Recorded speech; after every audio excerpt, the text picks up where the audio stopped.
क्या पार्कों में, पब्लिक प्लेसेस में नमाज पढ़ना जायज है? यह सवाल एक बार फिर उठ खड़ा हुआ है क्योंकि नोएडा पुलिस ने एक इलाके की जो तमाम कंपनियां थी उनको एक नोटिस जारी किया है कि आपके यहां जो कर्मचारी, जो एम्प्लॉय काम करते हैं वो बाहर जाकर पार्कों में नमाज ना पढ़ें, यह आप तय करेंगे।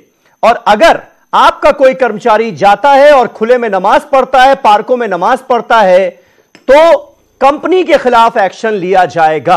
हालांकि है तो यह एक इलाके का मामला, एक सेक्टर का मामला, लेकिन इस मामले ने जमकर तूल पकड़ा क्योंकि यूपी में है योगी आदित्यनाथ की सरकार और नमाजों पर पाबंदी के मसले को तूल पकड़ना ही था, इसे सियासी होना ही था। कुल मिलाकर कहा यह जा रहा है कि अगर निष्पक्ष तरीके से काम किया जाए तो किसी को कोई दिक्कत नहीं होनी चाहिए, क्योंकि जब इन तस्वीरों ने तूल पकड़ा और तमाम तरह के वीडियोस सामने आए तो बात यह हुई कि नमाज पर ही पाबंदी क्यों लगाई जा रही है। लेकिन जो नोएडा पुलिस का ऑर्डर था वो यह कहता था कि जितनी भी धार्मिक गतिविधियां हैं वो खुले में, पब्लिक प्लेसेस में नहीं होंगी। किसी एक धर्म को टारगेट नहीं किया जा रहा है, यह सारे धर्मों के लोगों के लिए लागू होगी। और कुछ देर बाद यह तस्वीर भी सामने आई जहां पर नोएडा के ही एक पार्क में, जहां जागरण कराने की तैयारी हो रही थी, परमिशन लिए बिना वहां जाकर टेंट और जो स्टेज बना था उसे हटा भी दिया गया। लेकिन उसके बावजूद भी यूपी की योगी आदित्यनाथ सरकार को कांग्रेस ने टारगेट किया, अखिलेश यादव ने टारगेट किया, समाजवादी पार्टी ने यहां तक कहा कि यूपी पुलिस के लोग इस तरह से काम कर रहे हैं मानो वो बीजेपी के कार्यकर्ता हो। तो कुल मिलाकर यह एक बड़ा मुद्दा बन चुका है। धार्मिक जो गुरु हैं, जो धर्म गुरु हैं, उनकी अपनी अपनी राय है और सबसे बड़ा सवाल यह है कि पब्लिक प्लेस पर, पार्कों में नमाज पढ़ना जायज है या नहीं है। आज इसी पर हम करेंगे बात अपने तमाम खास मेहमानों से, लेकिन पहले देखिए यह रिपोर्ट।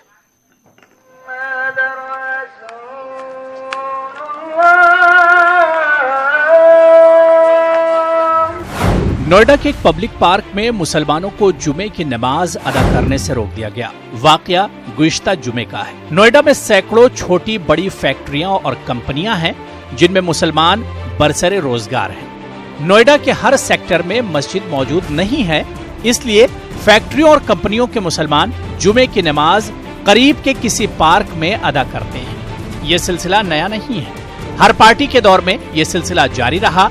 यहाँ तक कि बीजेपी की साबिका हुकूमतों ने भी इस पर कोई एतराज नहीं जताया और ये सिलसिला योगी हुकूमत के बरसरे इक़्तिदार आने तक जारी रहा। लेकिन अब अचानक नोएडा अथॉरिटी के पार्कों में नमाज अदा करने पर पाबंदी लगा दी गई है। नोएडा की फैक्ट्रियों और कंपनियों को नोटिस जारी करके इनसे कह दिया गया है कि अपने मुस्लिम मुलाजमीन को पार्कों में नमाज अदा करने से रोकें।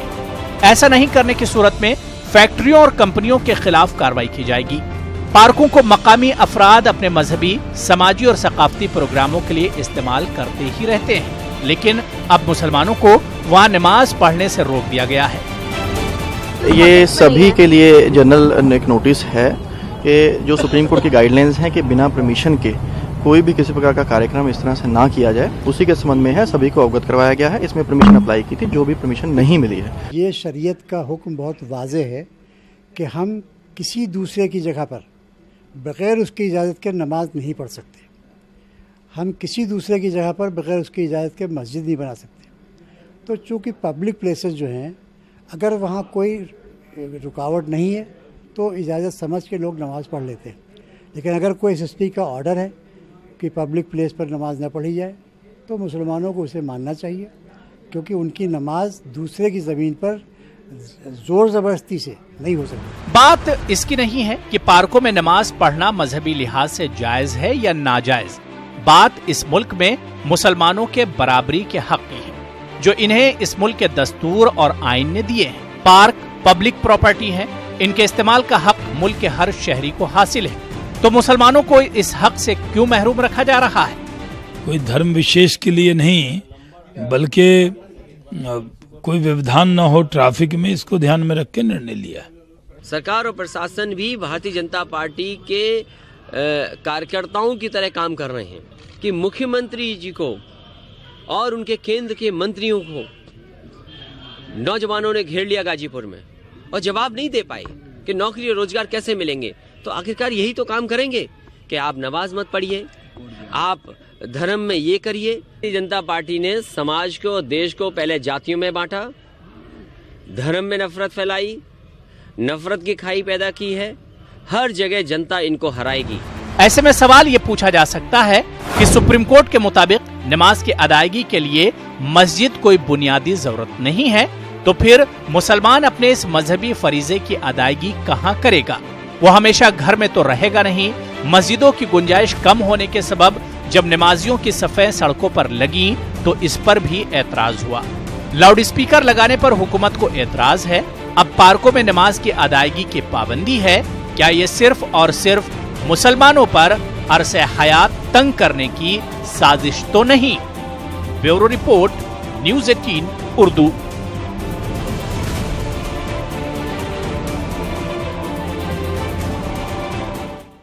तो क्या पार्कों में नमाज पढ़ना जायज है? यह है हमारा आज का सवाल। तमाम खास मेहमान हमारे साथ जुड़ रहे हैं, उनसे आपका तारुफ करा दें। हमारे साथ अनुराग भदौरिया साहब मौजूद हैं, समाजवादी पार्टी के स्पोक्स पर्सन हैं। यासिर जिलानी हमारे साथ मौजूद हैं, मुस्लिम राष्ट्रीय मंच के नेशनल स्पोक्स पर्सन हैं। साथ ही साथ मुफ्ती मंजूर जियाई साहब आज हमारे साथ मुंबई से जुड़ रहे हैं, फैजान रजा के चेयरमैन हैं। असद खान फलाही साहब हमारे साथ जुड़ रहे हैं, इस्लामिक स्कॉलर हैं। Doctor H S. रावत हमारे साथ हैं, हिंदू धर्म गुरु हैं। और साथ ही साथ राकेश त्रिपाठी आपको चंद पलों में स्क्रीन पर नजर आएंगे, भारतीय जनता पार्टी के स्पोक्स पर्सन हैं, यूपी सरकार का पक्ष रखने के लिए। अनुराग भदौरिया साहब, आखिर क्यों समाजवादी पार्टी को यह लग रहा है कि यूपी की पुलिस बीजेपी के कार्यकर्ताओं की तरह काम कर रही है? देखिए, वो इस वजह से लग रहा है क्योंकि जो समस्या है, ये समस्या बहुत छोटी सी थी। आपने देखा होगा, इस बड़ी बड़ी समस्या है, एक सेक्टर की समस्या है। पुलिस वहां के लोकल लोगों को बुलाती, समाज में अच्छे लोग रहते हैं जिनको हम समाज के प्रतिष्ठित लोग बोलते हैं, उनको बुलाते, आपस में बात करते, बैठाते। मुझे गारंटी के साथ मैं कह सकता हूं समस्या का समाधान हो जाता। लेकिन उनको समस्या का समाधान करना नहीं, उसको बड़ा बनाना है, उसको एक माहौल क्रिएट करना है। क्योंकि 2019 का इलेक्शन है, 3-4 साल 5 सालों में वो नमाज वहां पढ़ी जा रही थी, उन्हें दिखाई नहीं पड़ी। अचानक कल परसों उनको दिखाई पड़ गई, क्योंकि दूरबीन लगा के घूम रहे हैं ना, कहां मिल जाए धर्म जात की बात तो हम उसको फैलाएं। इसके पहले उन्होंने कोशिश प्रयागराज में भी की थी। प्रयागराज में चूंकि कुंभ का मेला होने जा रहा है, वहां पे कई मंदिर तोड़े गए हैं, क्योंकि वहां डेवलपमेंट का थोड़ा काम ये लोग कर रहे हैं, और कई मजारें तोड़ी वहां पे, लेकिन किसी को कोई ऑब्जेक्शन नहीं हुआ क्योंकि मिलजुल के हो गया। लेकिन उन्होंने सोचा ये तो बड़ी अचंभे की बात है, मजार तोड़ दी, कोई मुस्लिम समुदाय कुछ नहीं बोला, मंदिर भी टूट गई, कोई कुछ नहीं बोला, तो हमारी बात नहीं बन पा रही है। तो खोजते खोजते दूरबीन लेके नोएडा पहुंच गए एक सेक्टर में, बोले हाँ यहां बात बन गई, चलो इसको माहौल बनाते हैं। तो उनके पास जो असली मुद्दे हैं हमारे समाज के, उनका ध्यान भटकाने के लिए अब 2-3 महीने का इलेक्शन का टाइम बचा है। वो देख रहे हैं कि हम इलेक्शन हारते चले जा रहे हैं, अभी 3 राज्यों में हार गए, उत्तर प्रदेश में पहले ही हार चुके हैं। तो उनको लग रहा है माहौल बन नहीं पा रहा है, क्योंकि हमने काम कुछ किया नहीं है। कोई हमसे पूछेगा विकास की बात करते ही ये जूता चप्पल उतार के बीजेपी वाले भाग जाते हैं। अगर आप महंगाई का पूछ दो तो का नाम ले दोगे आप तो मुंह घुमा के बैठ जाएंगे, और महिलाओं के अत्याचार का नाम ले दिया आपको तो दुम दबा के भाग जाएंगे। तो उनको लगा कोई समस्या पे हम इनको जवाब तो दे नहीं पा रहे, जनता तो जवाब मांगेगी। ठीक है, यानी आपके हिसाब से ये प्रॉब्लम उतनी बड़ी थी नहीं जितनी बड़ी इसको बना दिया गया, छोटी। और इसका सेंस ये जाता है कि एडमिनिस्ट्रेशन में, सरकार ने इस मामले को गलत तरीके से डील किया। या फिर समाजवादी पार्टी कह रही है बीजेपी कार्यकर्ताओं की तरह काम कर रही है यूपी पुलिस। वाकई क्या मुद्दा ढूंढ रहे हैं आप लोग? क्या हिंदू मुस्लिम का मुद्दा ढूंढ रही है क्या बीजेपी चुनाव से पहले, कि कुछ ऐसा मुद्दा मिले जिस पर सोसाइटी को पोलराइज किया जा सके?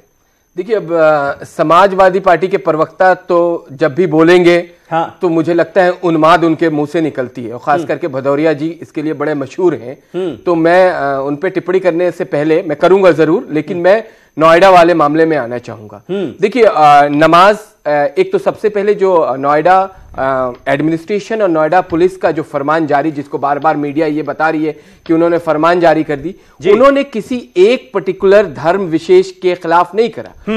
उन्होंने धार्मिक जो आयोजन होता है, वो चाहे किसी भी धर्म का हो, वो इस तरीके के जगहों पे जहां पे बच्चे खेलने जाते हों, जहां पे महिलाएं घूमने जाती हों, इस तरह के पार्कों में उन्होंने ये कहा कि इसकी इजाजत लेनी होगी, और अगर आप इजाजत नहीं लेंगे तो कार्रवाई होगी। मुझे लगता है कि ये सेंस इसलिए भी गया है यासिर, क्योंकि इसमें ये बात आप सही कह रहे हैं कि सभी धर्मों के लिए ये लाइन तो है, लेकिन साथ ही साथ नमाज का खास तौर पर जिक्र किया गया है।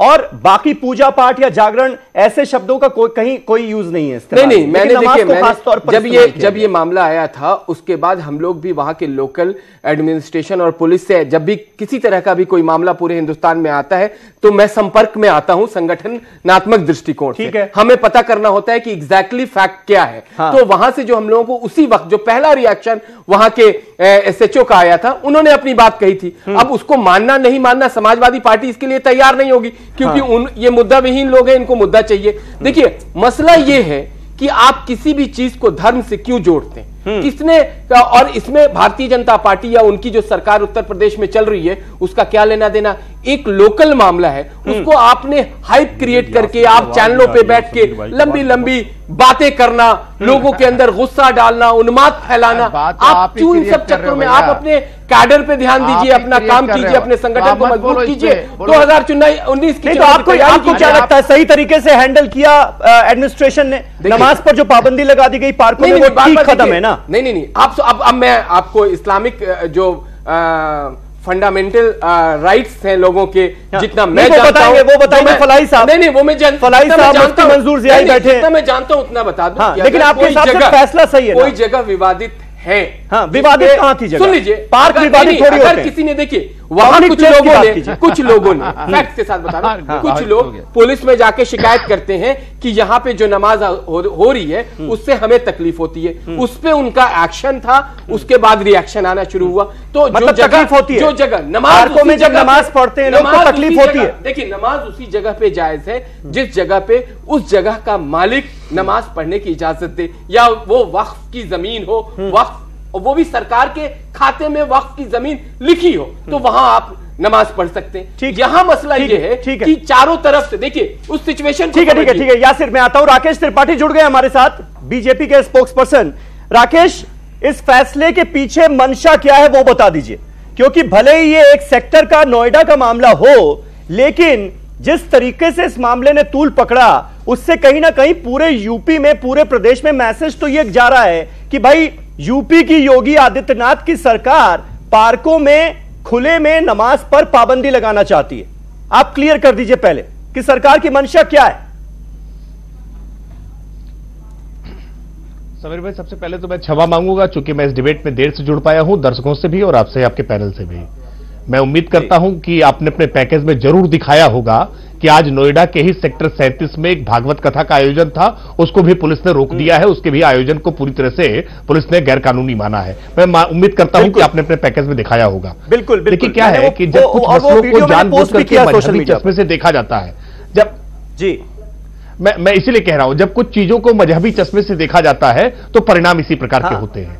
वेल सेटल्ड लॉ है कि कहीं पर भी सार्वजनिक स्थान पर किसी भी प्रकार का कोई भी धार्मिक आयोजन करना है तो आपको वहां के जिला प्रशासन से, स्थानीय प्रशासन से अनुमति लेनी होती है, और बिना अनुमति के किसी भी प्रकार का धार्मिक आयोजन अगर हो रहा है तो वो गैर कानूनी होगा, और गैर कानूनी काम को रोकने की जिम्मेदारी स्थानीय प्रशासन की होती है। इस पूरे मामले में इतना ही केवल हुआ है। मैं उदाहरण से आपको गिनकर के गिना सकता हूं कि कुछ दिनों पहले कैसे बरेली में कांवड़ यात्रा को उसी उत्तर प्रदेश की योगी आदित्यनाथ सरकार की पुलिस ने रोकने का काम किया था, क्योंकि वो निर्धारित रूट से, जो निर्धारित रूट तय किया गया था, उस रूट के अलावा दूसरे रूट से जाना चाहते थे जो परंपरागत रूट नहीं था। आपने और हमने डिबेट भी इस बात पर की थी। तो क्या योगी आदित्यनाथ की सरकार तब हिंदुओं के खिलाफ थी?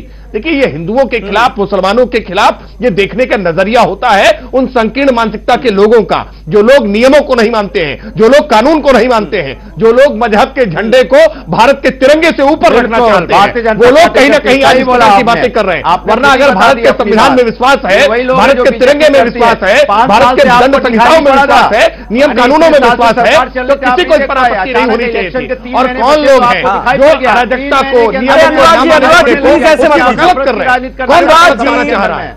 अनुराग भदौरिया प्लीज, देखिए सब लोग अपनी बात खोलने लगे। मैं खुद नहीं सुन पाऊंगा तो व्यूअर्स कैसे सुनेंगे? ये क्यों चिल्लाने बात करने दीजिए, ये क्यों चिल्लाने लगे? देखिए अभी दावा कर रहे हैं, वो नफरत की राजनीति, बीजेपी कार्यकर्ता तमाम बन गए पुलिस वाले, वो सब तो बोला ना आपने। अब सुन लीजिए ना, जवाब तो सुनिए। सब वो दोहराएंगे।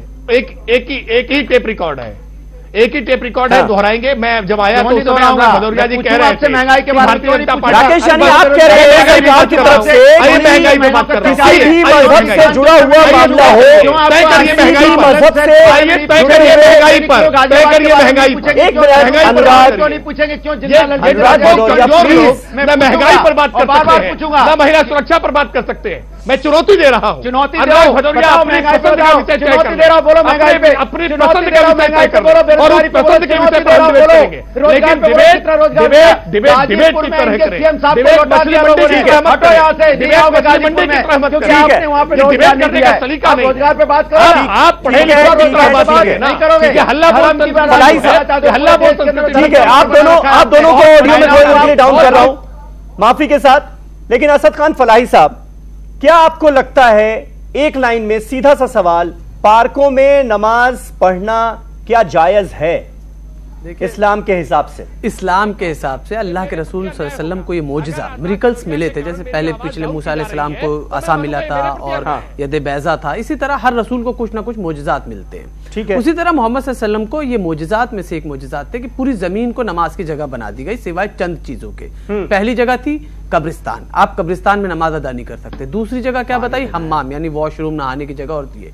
तीसरी जगह कूड़े फेंकने की जगह, और चौथी जो जगह बताई वो चौराहे या रास्ता, शाहराह जिसे कहते हैं। ऊपर की तीनों चीजें मैं कई बार ये कह चुका हूं नापाकी की वजह से मना की गई हैं वहां पर। लेकिन चौथी चीज, रास्तों पर भी नमाज तो अदा की जाती है, इसीलिए मैं पार्कों में भी अदा की जाती है, रास्ता रोक कर भी अदा की जाती है। रास्ता रोक के अगर नमाज पढ़ी जा रही है तो वो गलत है, क्योंकि उसकी बात कही गई ना, इस्लाम ने कहा है ना कि शाहराह पे नमाज पढ़ना गलत है। क्योंकि वहां पे मैं लॉजिक जो बता रहा हूं वो सुनिए समीर भाई, कि ऊपर की तीनों चीजों के पीछे लॉजिक था नापाकी, लेकिन चौथी चीज जो है शाहराह पे नमाज ना पढ़ने के लिए रोकना, जो कहा गया कि आप वहां नमाज पढ़िए ना पढ़िए, उसकी वजह यह थी कि आपकी नमाज की वजह से दूसरों को परेशानी का सबब होगा।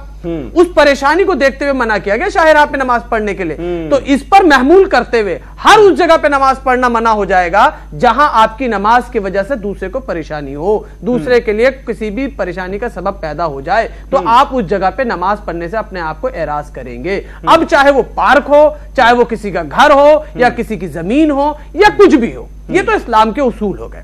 प्रॉब्लम वो नहीं है समीर भाई, आप कह रहे हैं कि इसको धर्म, लेकिन ये इसलिए हो रहा है ना क्योंकि भाई नोएडा में कोई पहली बार तो पार्कों में नमाज पढ़ी नहीं जा रही, सालों से ऐसा होता है और कभी कोई दिक्कत, कभी कोई परेशानी नहीं हुई। अब अगर कुछ लोग जाकर ये कहते हैं, पुलिस के पास कंप्लेंट कराते हैं कि भाई इससे हमें दिक्कत हो रही है, तो क्या नमाज बंद हो जानी चाहिए? पहली बात तो कोई कंप्लेंट ही नहीं है। आप बताइए, सेक्टर 58 के पुलिस स्टेशन के अंदर क्या किसी ने जाके कंप्लेंट दर्ज कराई है कि उस नमाज की वजह से न्यूसेंस क्रिएट हो रहा है, दूसरे को परेशानी का सबब हो रहा है? कोई रिपोर्ट नहीं है, कोई कंप्लेंट नहीं है। कंप्लेंट दर्ज कराई है, आप जानकारी नहीं, मैं बता रहा हूँ, आप मीडिया अरे कंप्लेंट दर्ज कराई है भाई, ऐसे थोड़ी कोई बैठेंगे हम लोग बिना तथ्य की बात करने। आप कंप्लेंट दर्ज कराई है, वहां के लोकल लोगों ने, वहां के लोकल रेसिडेंट्स हैं, उन्होंने कंप्लेंट दर्ज कराई है, उसी को ये फैसला दिया है। पुलिस के पास तो गया था, लेकिन पुलिस के पास गया था,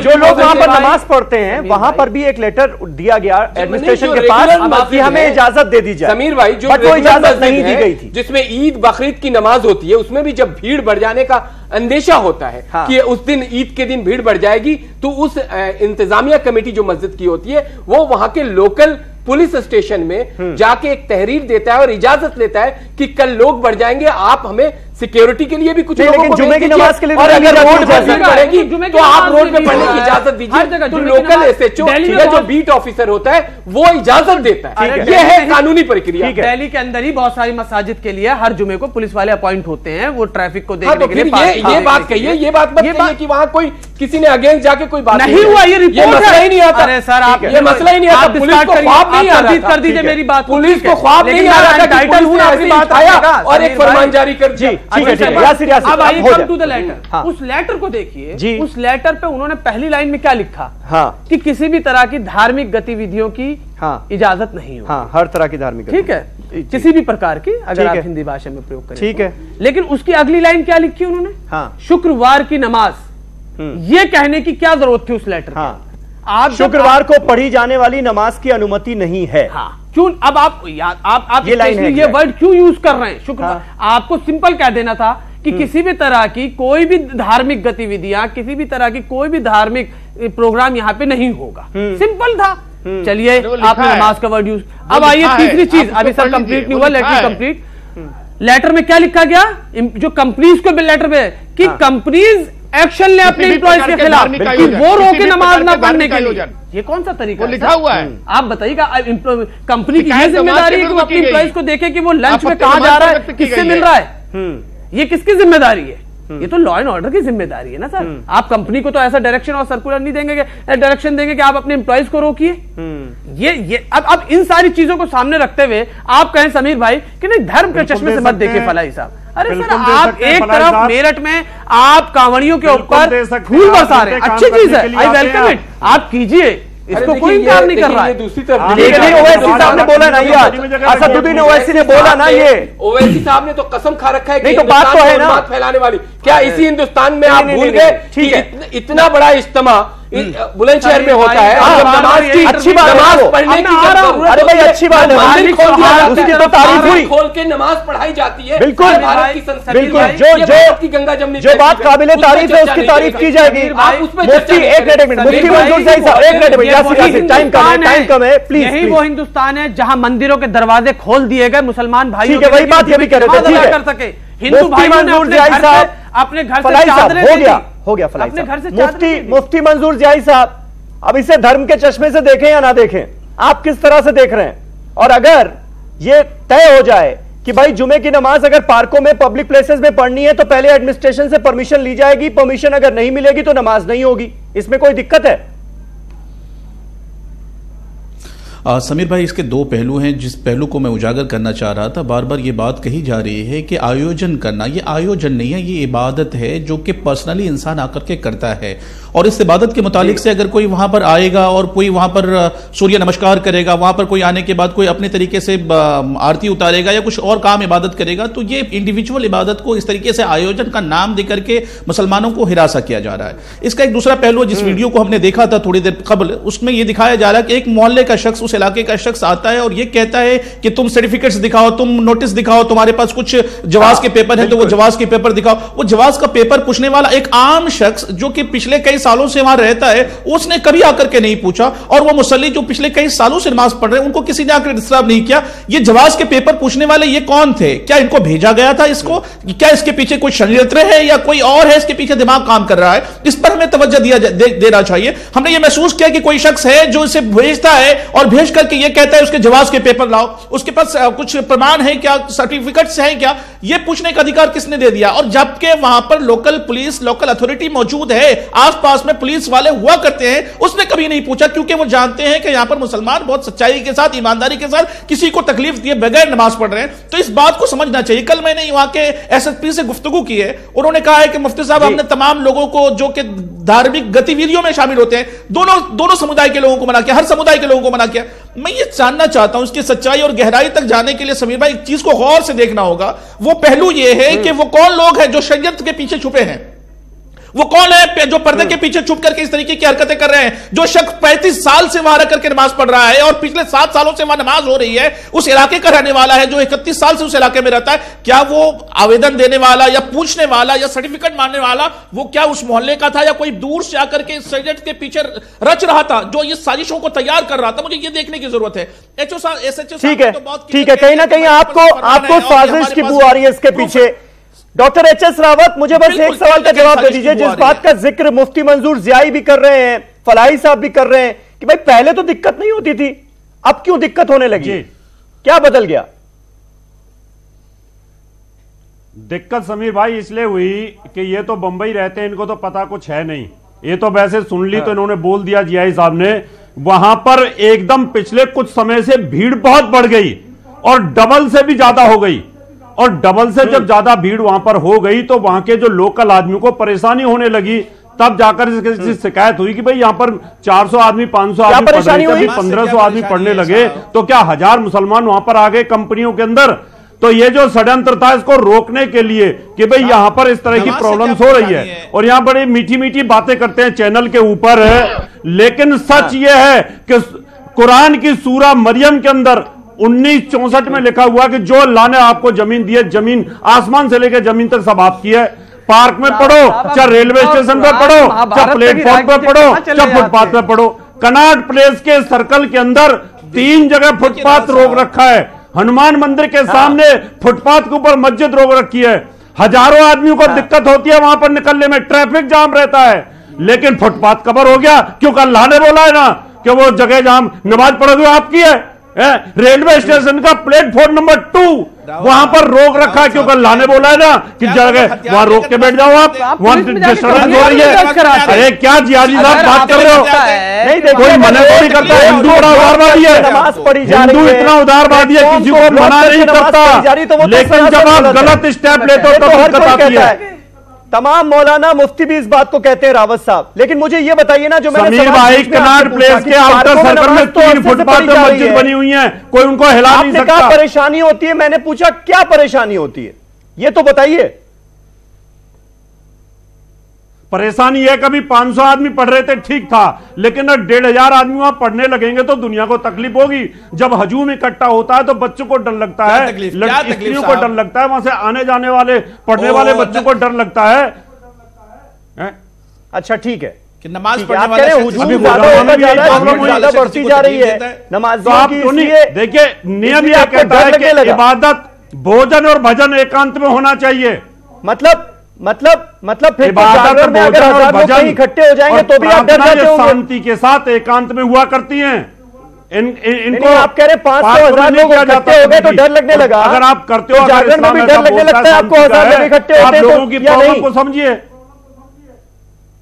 तो जागरण महीने में एक बार हो जाएगा, या हमारी यात्रा कांवड़ यात्रा साल में एक बार होगी, ये तो हर जुम्मे को होने वाला है, और साल में 50 बार होगा ये तो ठीक है। समीर भाई एक बार होता है साल में, उस त्योहार की बात अलग होती है, होली दिवाली और कांवड़ अगर होती है तो ये तो हर आपका जुम्मे के दिन हजूम इकट्ठा होगा तो लोगों को डर लगेगा और ट्रैफिक जाम होता है। ये सब चीजें बंद होनी चाहिए, चाहे जागरण हो और चाहिए जुम्मे की नमाज हो, सड़क रोक करके इस तरह का काम किया जा सकता है।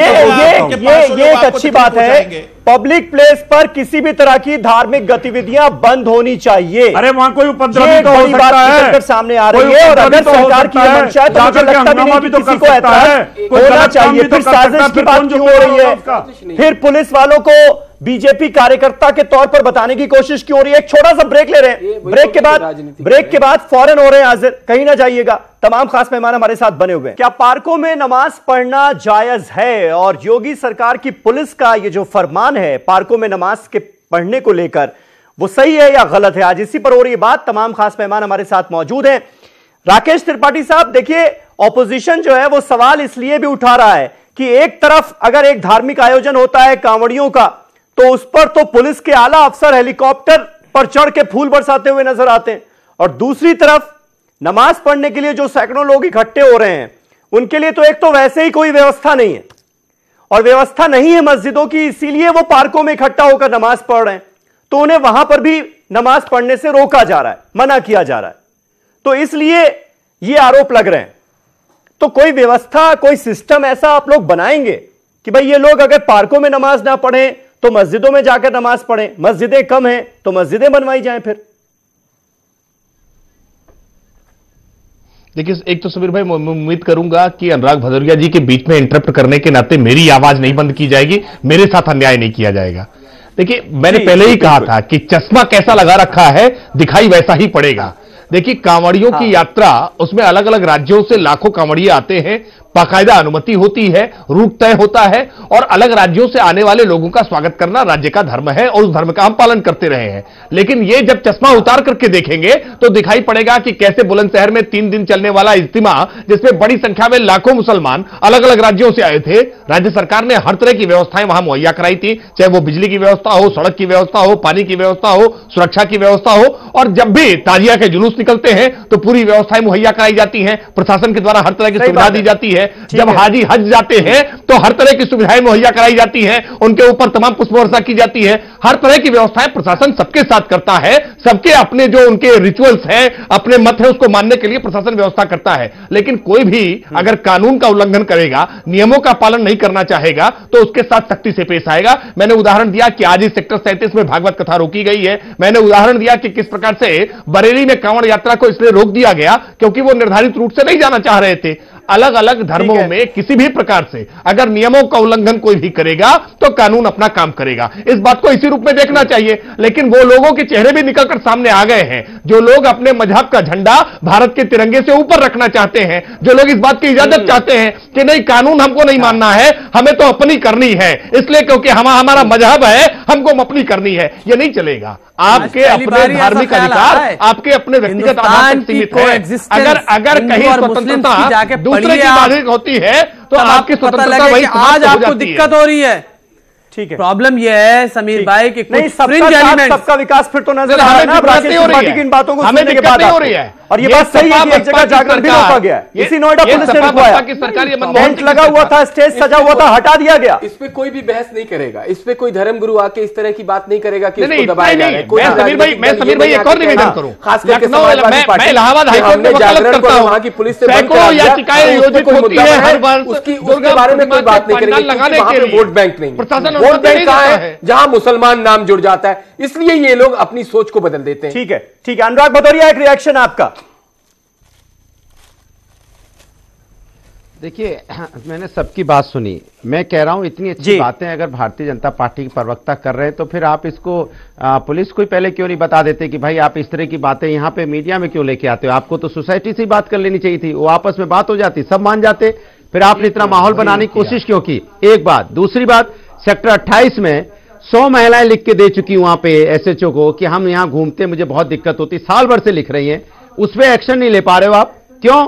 क्योंकि वो मजहब का मामला नहीं है, यहां पे थोड़ा मजहबी मामला है, 3 महीना इलेक्शन के बचे हैं, उसके में नहीं ले पाए। इतने प्रॉम्प्ट अगर आपकी पुलिस है तो वह सेक्टर 28 में क्यों नहीं ले पाई? वहां तो महिलाओं का मामला था। या तो कह दीजिए आप महिलाओं का सम्मान नहीं करते, उनको लोग छेड़ रहे हैं तो कोई बात नहीं।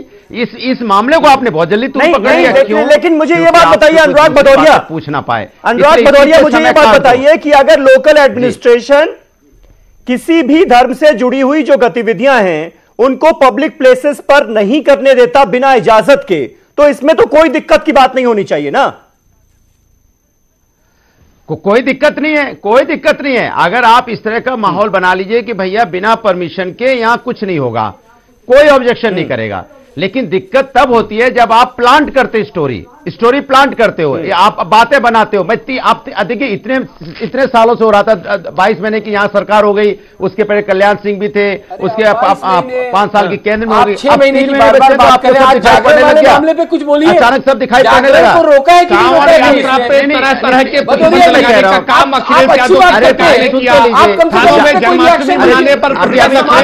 रोका यादव जी की सरकार अरे मुझे बोलने दो, मैं तमाम कार्यक्रमों में त्योहारों में प्रतिबंध लगाने का काम किया।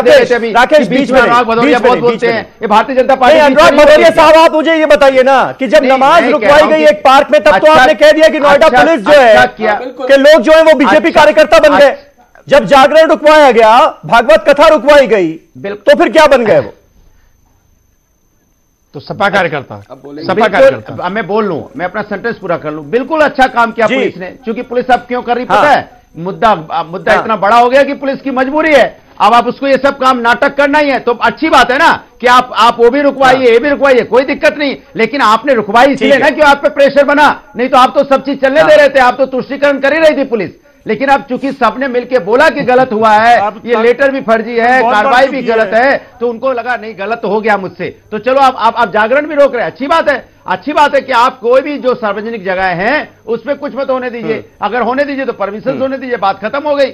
एक चीज। और दूसरी बात यह है, ठीक है, यानी विरोध को दबाने की कोशिश वो थी, वो जो भागवत कथा को रुकवाया गया, यासिर जिलानी साहब, वरना मकसद कुछ और था। ये सिर्फ माहौल बना रहे हैं।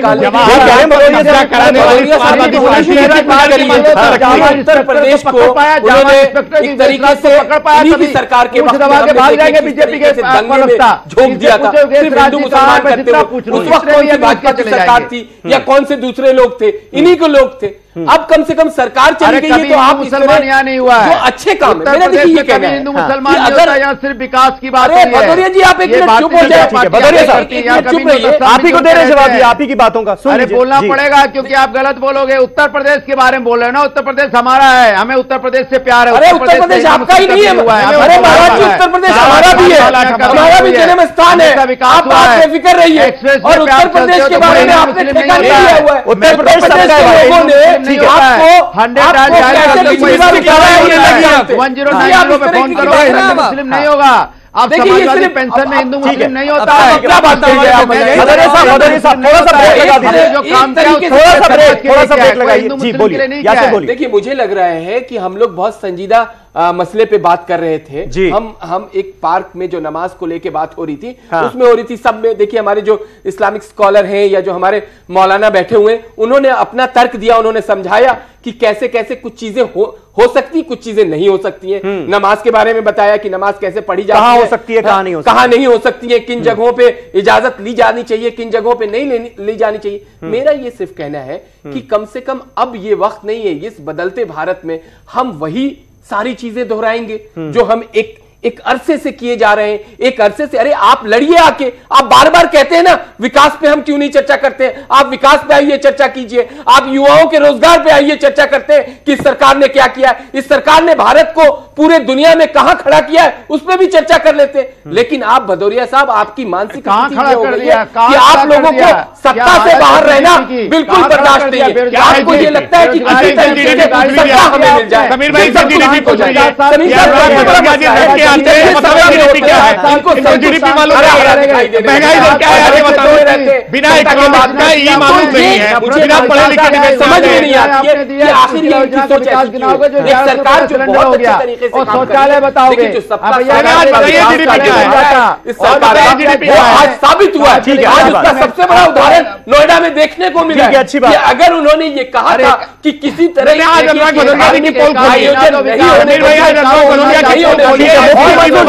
मुफ्ती मंजूर जियाई साहब विकास नजर आ रहा है ना, चुप नहीं होंगे ना, प्रॉब्लम तो मुफ्ती मंजूर जियाई साहब, अगर पार्कों में नमाज पर पाबंदी लग रही है तो भागवत कथा पर भी पाबंदी लग रही है, तो जो रूल है वो सबके लिए, नियम कानून सबको मानने पड़ेंगे।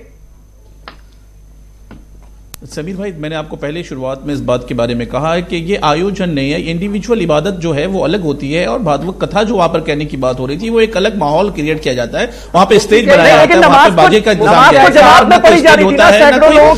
ठीक है, हमें शरई हुदूद और ज़ाब्ते, मुझे शरई सुनिए समीर भाई, कम से कम इबादत को इस तरह से दिखावे वाली इबादत को मुझे लगता है कि आप इसको सही से अरे साहब सुन लीजिए, ये दिखावे वाली इबादत थी क्या? नहीं आप ये खुद बताइए, मैं इनसे ही सवाल कर रहा हूँ। अरे साहब सुन लीजिए, सवाल कर रहा हूँ ये शरिया के, आप देखिए नमाज पर यासिर भाई, जो हमारी किताब कहती है यासिर भाई की इबादत आपकी है और यासिर भाई लगाव रखने की बात को कही जाती है। यासिर भाई गुफ्तगू संजीदगी से हो तो ज्यादा अच्छा लगेगा। ये लोग कहीं से दिखावा कर रहे थे, ये लोग इबादत ही करने गए थे वहां पर पार्क में नमाज पढ़ने के लिए। देखिए कोई दिखावा तो हो नहीं रहा था वहां पर, किसको दिखाएंगे ये लोग?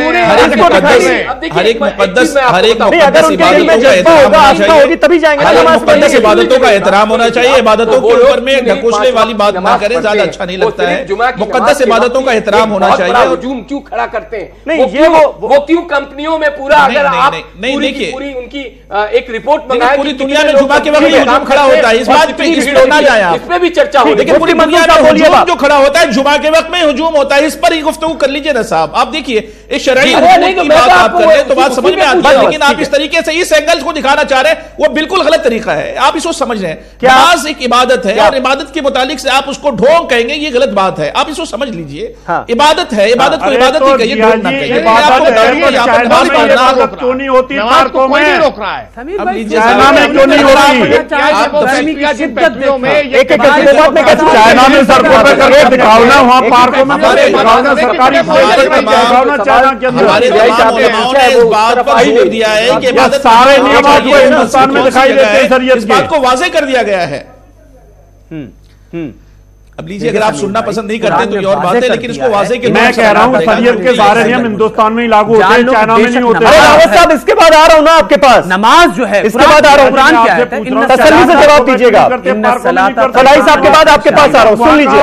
नमाज इसलिए पढ़नी चाहिए क्योंकि ये इंसान को, मुसलमान को बुराइयों से और फहश चीजों से और मुनकर चीजों से रोक देती है। मैं इसकी एक मिसाल देता हूं कि अल्लाह के रसूल सल्लल्लाहु अलैहि वसल्लम के पास एक शख्स आया और उसने कहा कि अल्लाह के रसूल फला शख्स चोरी भी करता है और नमाज भी पढ़ता है। अल्लाह के रसूल सल्लल्लाहु अलैहि वसल्लम ने पता क्या कहा, या तो उसकी नमाज उसकी चोरी छुटा देगी या उसकी चोरी उसकी नमाज छुटा देगी। यानी नमाज जब आप पढ़ते हैं तो उसका कुछ असर आते हैं, आप अच्छाइयों की तरफ जाते हैं, अच्छाइयों की तरफ रागिब होते हैं। ये इबादत का यही पहलू है कि इबादत हम इसलिए करते हैं कि हमारे अंदर अच्छाइयां डेवलप हो और बुराइयों के ऊपर हम गालिब आ सकें, अपनी बुराइयों पर को हम काबू कर सके। उसके लिए नमाज, रोजा, ये तस्किया, ये सारी चीजें उसी के लिए की गई हैं।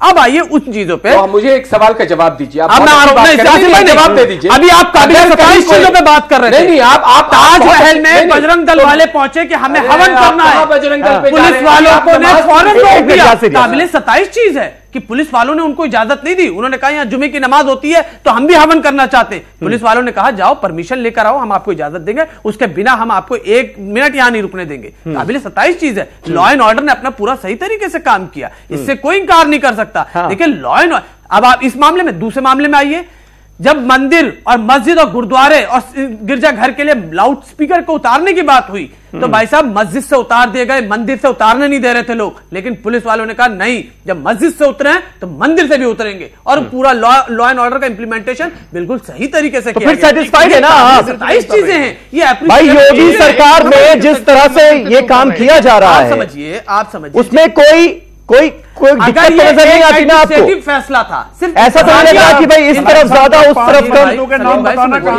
ये तवज्जो दी जा रही मामला, ये है या नहीं है?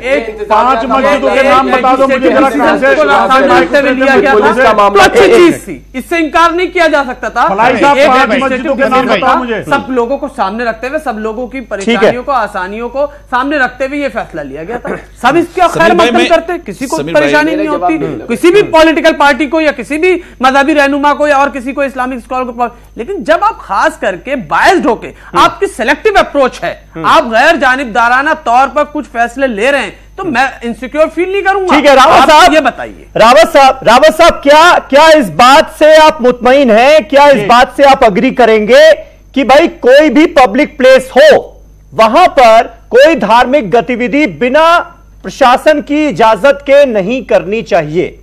फिर चाहे वो जागरण हो, कोई धार्मिक जुलूस हो, नमाज हो, कुछ भी हो, यह तय हो जाना चाहिए। बिल्कुल तय हो जाना चाहिए। और जहां पर जैसे कि इस्लाम बोलता है कि शांति के लिए होता है, जितने भी फुटपाथों पर मस्जिद बनी हुई है सब हट जानी चाहिए, स्टेशन से भी हट जानी चाहिए। और जहां भी पब्लिक प्लेस पर अगर कोई इस तरह की बात होती है, परमिशन लो और परमिशन लेकर के कर सकते हो, अदरवाइज नहीं होना चाहिए। ठीक है राकेश त्रिपाठी साहब, अब देखिए मध्य प्रदेश में कांग्रेस की सरकार ने यह वादा किया था कि हम सत्ता में आए तो शाखाएं जो हैं वो सरकारी दफ्तरों में नहीं लगने देंगे, सरकारी दफ्तर के कर्मचारियों को शाखा में जाने की इजाजत नहीं होगी। तो फिर तो उस पर भी कोई दिक्कत नहीं होनी चाहिए कि भाई सरकारी कर्मचारियों का शाखा में जाने का क्या काम। कांग्रेस पार्टी ऐसा, जैसे यहां पर एक कंपनी के कर्मचारियों को आपने बोल दिया कि भाई पहले भी कर चुकी है, कंपनी जो है वो जिम्मेदार होगी, एक्शन लिया जाएगा कंपनी के खिलाफ, तो फिर तो वो डिसीजन भी सही है। सरकारी कर्मचारियों का क्या काम कि ऑफिस आवर में जाके वो शाखा में बैठे? दोनों में अंतर है। शाखा एक योगा होता है, फिजिकल फिटनेस, दोनों में अंतर है। लोग जा सकते हैं। किसी भी कर्मचारी को ये नहीं कहा गया, किसी भी कर्मचारी को नहीं कहा गया है कि किसी भी कंपनी को नहीं कहा गया कि अपने कर्मचारी को नमाज नहीं पढ़ने देंगे। नहीं, मैं एक स्पष्ट कर दूं, किसी भी कंपनी को नहीं कहा गया कि आप अपने कर्मचारी को नमाज मत पढ़ने दीजिए। हमने निवेदन किया है, प्रशासन ने निवेदन किया है कि आप अपने कंपनी के ही प्रेमाइस में उनको नमाज पढ़ने के लिए स्थान उपलब्ध कराइए, क्योंकि सार्वजनिक स्थान पर अगर जाकर के वो नमाज पढ़ेंगे आपकी कंपनी से निकल करके और बड़ी संख्या वहां इकट्ठी होगी तो आपकी लायबिलिटी भी तय की जाएगी। मैं मानता हूं ये अलग, लेकिन आरएसएस की शाखा भी तो पार्कों में लगती है ना राकेश त्रिपाठी साहब, इसको ये नियम उसके लिए भी लागू होना चाहिए ना? नहीं, बिल्कुल। अगर कहीं आपत्ति आएगी तो निश्चित तौर पर उनको अनुमति लेने की आवश्यकता होगी। अगर आपत्ति नहीं है तो कोई कार्यक्रम आप कर रहे हैं, अगर वहां के सारे स्थानीय लोग इस बात को आपस में मुतमिन कर अगर वो कार्यक्रम कर रहे हैं तो किसी प्रकार की कोई समस्या नहीं है। लेकिन जवाहर बाग कब्जा करने वाली जो नीयत है ना, उस नीयत के कारण नियमों का पालन करना जरूरी है। हमने देखा है कि मथुरा का हरा भरा जवाहर बाग कैसे उजाड़ हो गया, कैसे उसमें हमारे दो बहादुर अपने सिपाहियों को शहादत देनी पड़ी। तो हमारे जो पुलिस अधिकारी शहादत हुई, ऐसी शहादतें और जगह ना हो, कोई कब्जा ना करे, अराजकता ना करे, नियमों का पालन करे। हम इस बात की अपेक्षा कर रहे हैं।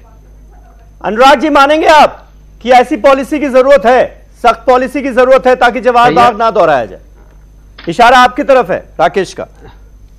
देखिए, इनसे पूछिए, नहीं उनको तो कुछ भी, भारतीय जनता पार्टी को तो आप जानते हो, उनको तो बात सही करनी नहीं, झूठ सच बोलते रहना। इनसे पूछो आरएसएस वाले। जीडीपी बताइए, वैसे सुनिए आप जीडीपी बताइए आज भारत की क्या है। सुन तो नहीं, आप जीडीपी पे बहस करना चाहते हैं, आप बताइए आज जीडीपी क्या है, आज जीडीपी क्या है, महंगाई दर क्या है। आप बात करो। नहीं, आप अभी कहते हैं कि महंगाई पर बात नहीं करते, जीडीपी पर बात नहीं करते, जीडीपी मालूम नहीं है, महंगाई दर मालूम नहीं है। नहीं, आप बताइए ना जीडीपी क्या है। चलो बात करो।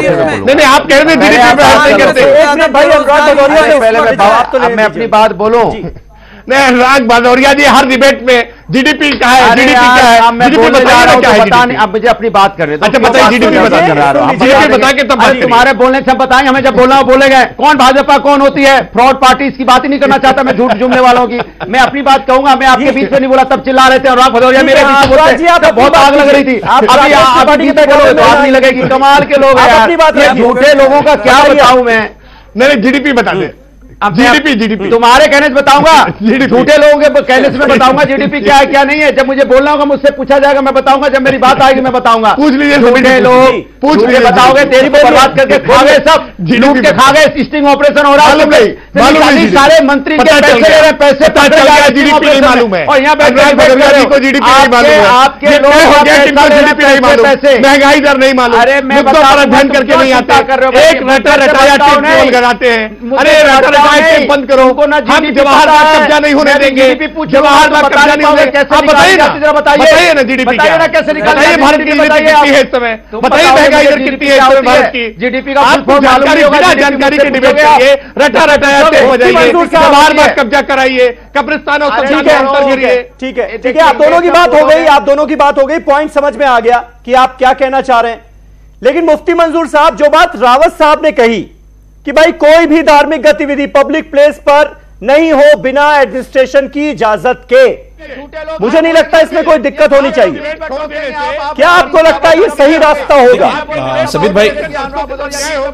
समीर भाई, अगर अपने व्यूवर को कुछ सुनाने देना चाहते हैं तो कम से कम खामोश करवाइए। मैं आप दो बातें रखना चाह रहा हूं समीर भाई, कि शहरों के अंदर में जहां पर मस्जिद बनने के लिए जगह कम पड़ जाती है जी, जहां पर शहरों के अंदर में मस्जिदें बनाई जाती हैं, वहां पर जगह की बड़ी किल्लतें होती हैं, तो वहां पर सरकार को चाहिए कि वो एफएसआई बढ़ा करके मस्जिदों को ऊपर मले बनाने दिए जाए, ताकि वो ज्यादा ऊंची इमारतें मस्जिद की हो जाएंगी तो यकीनन लोग रोड पर नमाज नहीं पढ़ेंगे। जब हम ये एफएसआई के लिए अपनी हुकूमत के सामने अपने मुसव्वदे रखते हैं तो हुकूमत हमें पास करके भी नहीं देती है। वो ये भी नहीं कहती है कि आप मस्जिद को ऊंचा कर लें, वो ये नहीं भी कहती है कि रोड पे भी ना पढ़े। तो हम पढ़ने के लिए कहां जाए, हमें मस्जिद तो ऊंची कर लेने दो ताकि हम अपनी मस्जिदों में पढ़ लें। हमारी मस्जिद भी ऊंची नहीं करने दी जाती है, हमारी मस्जिद का एरिया भी नहीं बढ़ने दिया जाता है, और ये कहा जाता है रोड पर भी ना पड़े। तो यानी दोनों तरफ से मुसलमान मारा जाता है अपनी इबादत के लिए भी।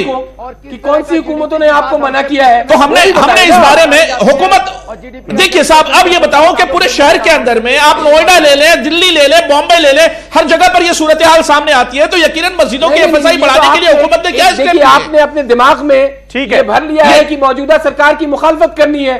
साहब, हमारे दिमाग में नहीं है। देखिए, हम शहर में रहते हैं, हमें शहर में रहने की, हम शहर में रहते हैं, हम मस्जिदों की हालत देखते हैं, वहां के खस्ता हाली को देखते हैं, मुसल्लियों की बढ़ती तादाद को देखते हैं, हमें ये महसूस होने लगता है हुकूमत के पास कोई प्लान नहीं है क्या? आगरा वाली जो समाजवादी कहां से आ गई, जो कांड हुआ था, कितनी बड़ी बड़ी ये लोग बातें कर रहे थे, क्या सच्चाई सामने निकल के आई? फलाई साहब, फिर इसमें कोई दिक्कत नहीं होनी चाहिए ना, पब्लिक प्लेसेस में कोई भी रिलीजियस एक्टिविटीज हो, एडमिनिस्ट्रेशन से परमिशन लो, बात खत्म। पहले तो समीर भाई बीजेपी को क्रेडिट जाता है कि नमाज के मसाइल समझने के लिए मुसलमानों को मस्जिद का रुख नहीं करना पड़ रहा है। टीवी डिबेट्स में बैठ के मस्जिद के और नमाज के मसाइल हल हो जा रहे हैं। The credit goes to BJP कि आज डिबेट ये हो रही है कि नमाज किस तरह पढ़ी जाती है। आपको भी मौका मिला है कि सही तस्वीर आप सामने रख पाए, ये तो अच्छी बात है, अच्छी चीज है। मैं तो सही कह रहा हूँ, मैं तो हिंदुस्तान में ये पहली बार हुआ है कि एक मैं तो कह ही रहा हूँ, वो मौलवी हजरात को टीवी पे इतना मौका दे रही है, खुले में नमाज पढ़ी जाए या ना पढ़ी जाए, इसका क्रेडिट योगी आदित्यनाथ को जाना चाहिए कि कम से कम इस मसले पर डिबेट हो रही है और सही तस्वीर लोगों के सामने जा रही है। ठीक है, करूंगा उन्हें, अच्छी बात है। सुन लीजिए, चलिए, बहुत बहुत शुक्रिया, बहुत बहुत शुक्रिया, बहुत बहुत शुक्रिया। वक्त मेरे पास इतना था, इसलिए इस डिबेट को यहीं खत्म करना चाहूंगा। अपनी बारे में भी इन्होंने बोल दिया और आप सबका अपने तमाम व्यूअर्स का बहुत बहुत शुक्रिया अदा करना चाहूंगा, क्योंकि आज इसी शो के साथ मैं अपनी 2.5 साल की न्यूज 18 की पारी को यहीं विराम दे रहा हूं। फिर आपसे एक नए प्लेटफॉर्म पर आपसे फिर मुलाकात होगी, लेकिन इतना वादा जरूर कर सकता हूं कि जनता से जुड़े हुए जो मुद्दे हैं और जो सवाल हैं उनको उठाने का जो सिलसिला है वो लगातार जारी रहेगा। आप सबका बहुत बहुत शुक्रिया, आप सबकी दुआओं के साथ बहुत बहुत शुक्रिया, बहुत बहुत शुक्रिया।